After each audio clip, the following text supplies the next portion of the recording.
É isso aí, meus amigos. É o que você viu aí na capa do vídeo mesmo. Todos nós sabemos, você já deve ter visto aí no noticiário, que Lula da Silva sofreu um acidente lá no Palácio do Planalto, bateu a parte de trás da sua cabeça, mas agora há pouco saiu um boletim médico, uma declaração do médico que atendeu o Larápio, e nós vamos falar sobre o que realmente aconteceu com ele. E uma notícia fresquinha, que também saiu agora há pouquinho, é que Lula será substituído. É isso mesmo. Ele será substituído. E em que condições isso vai acontecer é o que nós vamos falar nesse vídeo. Fica comigo aqui até o final, porque já já nós vamos repercutir essa notícia dessa substituição. E mais algumas notícias também que eu quero aqui comentar com vocês. Quero aí que vocês também coloquem nos comentários a opinião de vocês. Críticas também serão bem-vindas, meus amigos. E eu quero começar falando com você sobre a novidade que nós vamos ter aí do Pix. O governo do amor aí colocou aí novas regras que começam a valer no mês de novembro. No início de novembro nós teremos novas regras para o Pix. Então acompanhe comigo o que vai acontecer aí com o Pix. Segundo o governo, é um ajuste aí para a segurança do usuário do Pix. Vejamos. Vamos lá, Arthur, para início aqui de conversa, o que vai mudar a partir de novembro com relação ao Pix e em que medida, Arthur, essas mudanças de fato podem proteger os clientes dos bancos? Bom, vamos lá. O que vai acontecer, Carol, é que a partir do dia 1º de novembro, as pessoas só conseguirão fazer transferências superiores a R$ 200 com aparelhos cadastrados. Então, esse é o ponto. O que acontece é que hoje a pessoa, se ela acessa o aplicativo da sua instituição financeira, seja uma cooperativa de crédito, um banco, uma fintech, não importa. Nós temos centenas de operadores do Pix aqui no Brasil, junto ao Banco Central. Então, o que acontece é que, assim como quando nós instalamos o aplicativo, muitas vezes nós temos que ter uma chave de segurança, temos que muitas vezes ir até um caixa eletrônico para fazer essa ativação, as pessoas terão que registrar os seus aparelhos confiáveis. Vale lembrar, tem um detalhe importante aqui, que isso só vale para novos aparelhos. Ou seja, se você tem lá o seu aplicativo, tem sua conta e já fez um Pix no seu smartphone atual, não muda nada. Então, a partir de 1º de novembro, quando a pessoa trocar de aparelho, comprar um aparelho novo, ela vai ter que fazer esse registro. Então, as transferências são limitadas a R$ 200, totalizando R$ 1.000 por dia. Então, podem ser diferentes valores, ou 5 transferências de R$ 200. Essa é a principal mudança. Então é isso, pessoal. São mudanças aí de segurança implementadas pelo governo atual. Uma outra notícia que eu gostaria também de repercutir com vocês é com relação aí e segura aí que já já nós vamos falar sobre o acidente do Lula, o que realmente aconteceu, a questão da substituição dele. Mas antes eu quero falar com vocês sobre uma crítica que a ex-primeira-dama, Michele Bolsonaro, a nossa querida e eterna primeira-dama, fez a Lula da Silva a respeito aí de uma declaração dele. A Michele, temos aqui uma matéria do Poder 360 que diz o seguinte: Michele critica Lula por fala sobre mulheres e geladeira. Ex-primeira-dama acusou o presidente de enganar o público com promessas vazias e de usar as mulheres em campanhas eleitorais.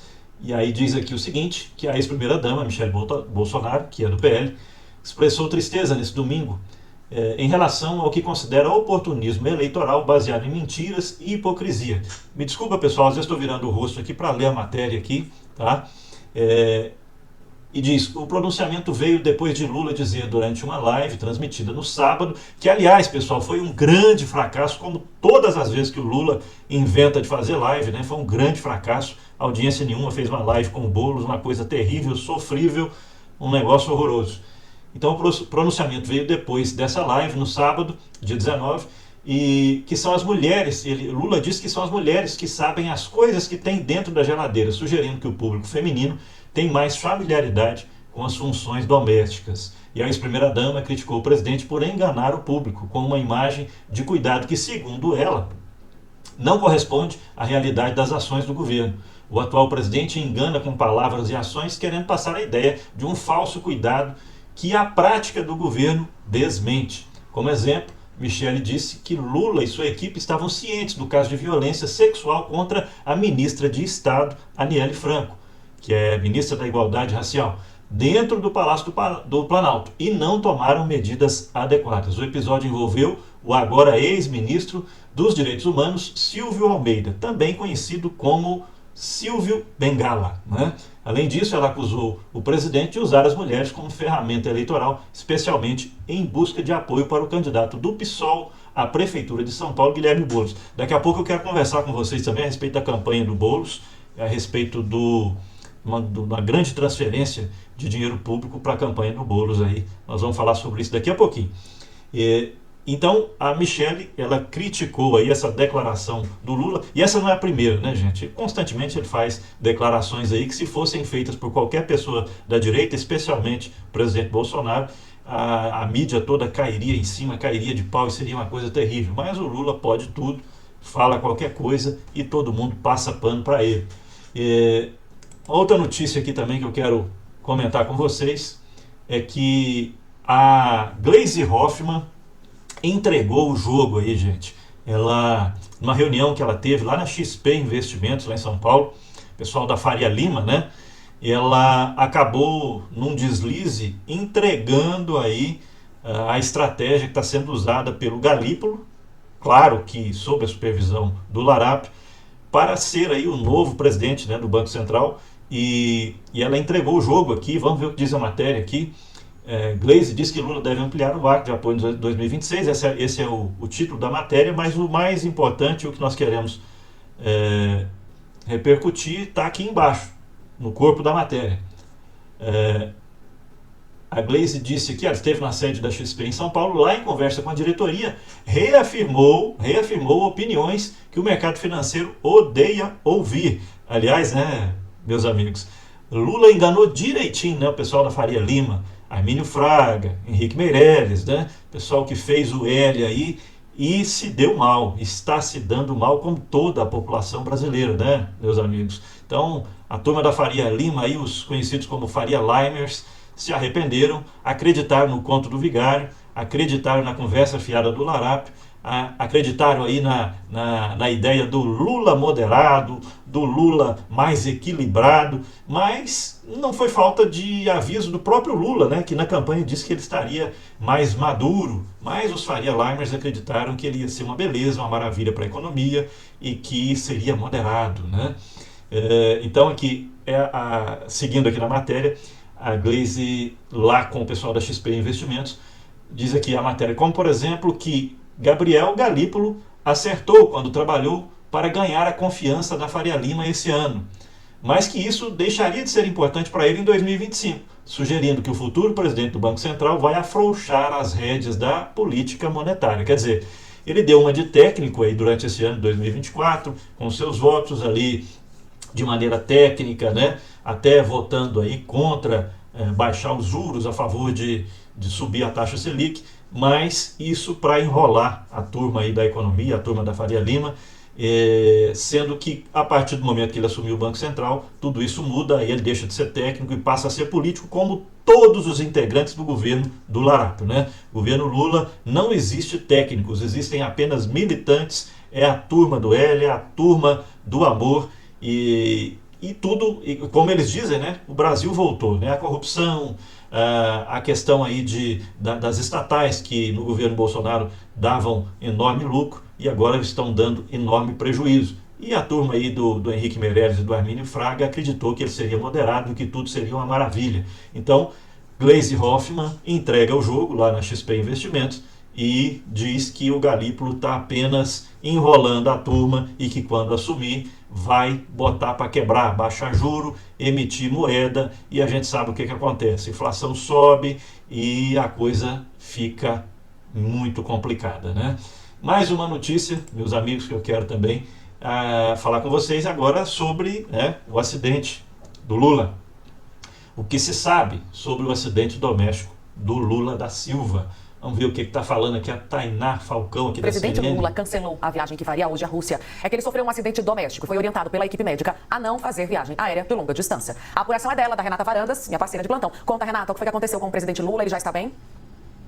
Oi, Tainá, boa tarde pra você, boa tarde a todos que nos assistem. Sim, foi a primeira pergunta que eu fiz, foi justamente perguntando se ele está bem. Me disseram que ele está bem, que uma preocupação da CNN, hein? A primeira pergunta que eu fiz é se ele está bem. É muito amor, né, gente? É uma paixão pelo Lula, que é uma coisa incrível, CNN, Globo e companhia, né? Mas é muita grana também para que esse amor todo venha à tona, né?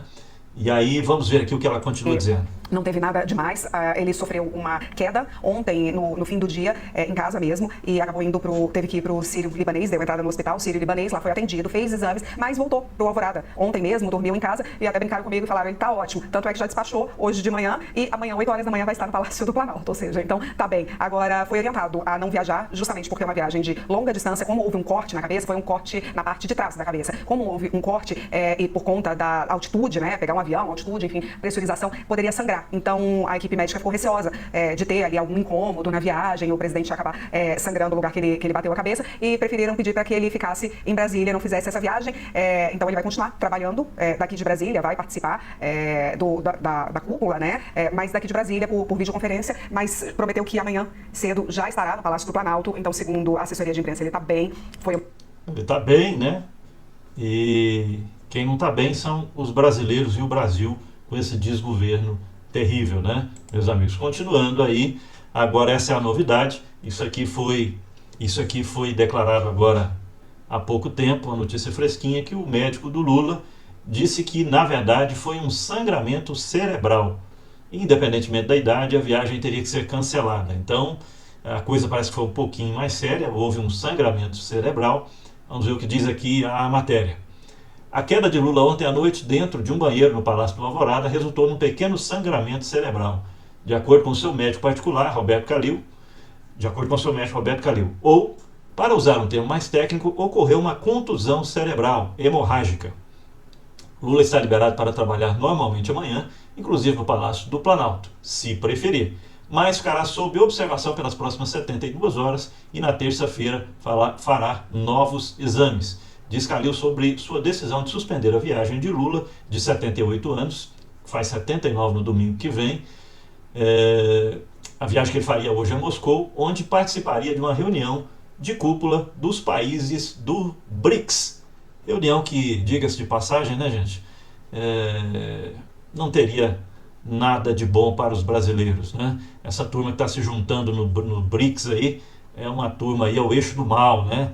É Irã, é Rússia, e é só a turma gente boa aí do mundo, né? Infelizmente, o Brasil se alinhando aí com esse eixo do mal aí do mundo. Mas nós temos esperança que no dia 5 de novembro o Trump será eleito lá nos Estados Unidos e a pressão venha e as coisas comecem a mudar um pouquinho por aqui. Eu acredito que vão mudar, tá bom? Seguindo aqui, gente, com relação a isso aí, vamos falar agora sobre a substituição de Lula da Silva. A matéria do Globo diz o seguinte: diz que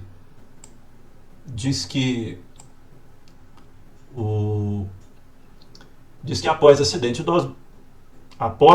doméstico de Lula, chanceler Mauro Vieira chefiará a delegação brasileira na cúpula do BRICS na Rússia, de forma que o chanceler irá substituir Lula da Silva, o Larápio, na reunião dos BRICS. O ministro das Relações Exteriores, Mauro Vieira, irá comandar a delegação brasileira que participará da cúpula dos BRICS na Rússia, após o presidente Luiz Inácio Lula da Silva sofrer um acidente doméstico neste sábado.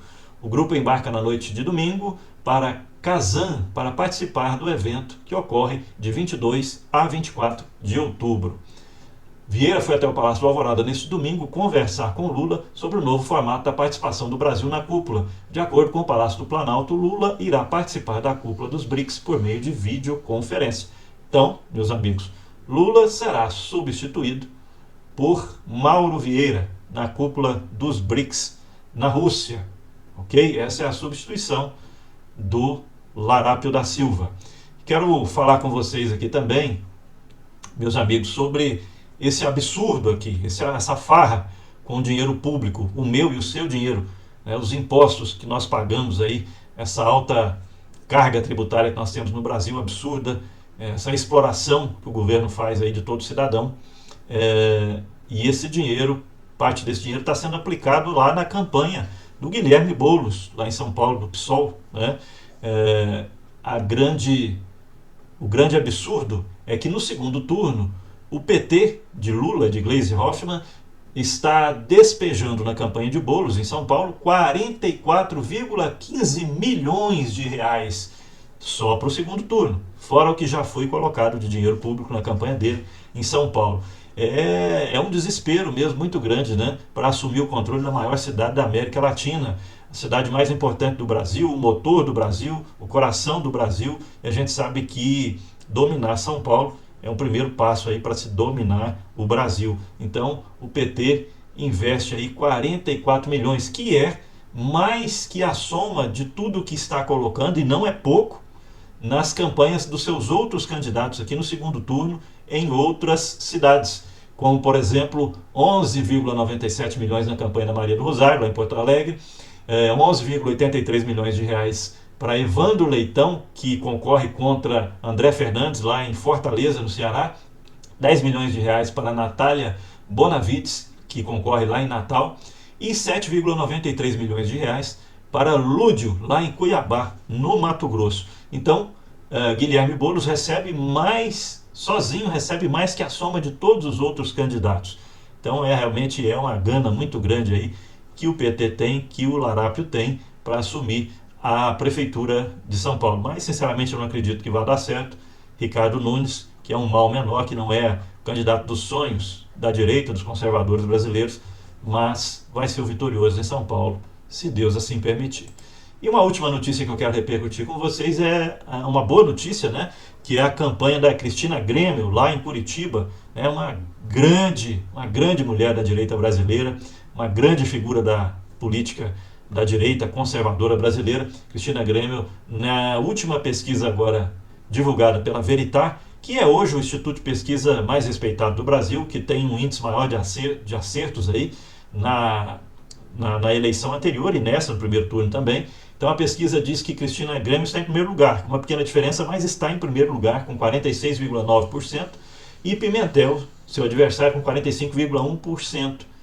Assim divulga o Instituto Veritar. Uma ótima notícia, e eu tenho confiança que Cristina Grêmio será vencedora, e Cristina Grêmio tem um grande futuro na política brasileira, vai ajudar muito esse país, eu tenho certeza disso. E é isso, meus amigos, as notícias que eu tenho para comentar e compartilhar com vocês nesse dia de hoje. Peço a você que se inscreva neste canal, deixe o seu like, compartilhe, nos ajude aí no engajamento para que a gente possa crescer este canal e estar junto com vocês aí todos os dias. E um grande abraço, até o próximo vídeo ou live.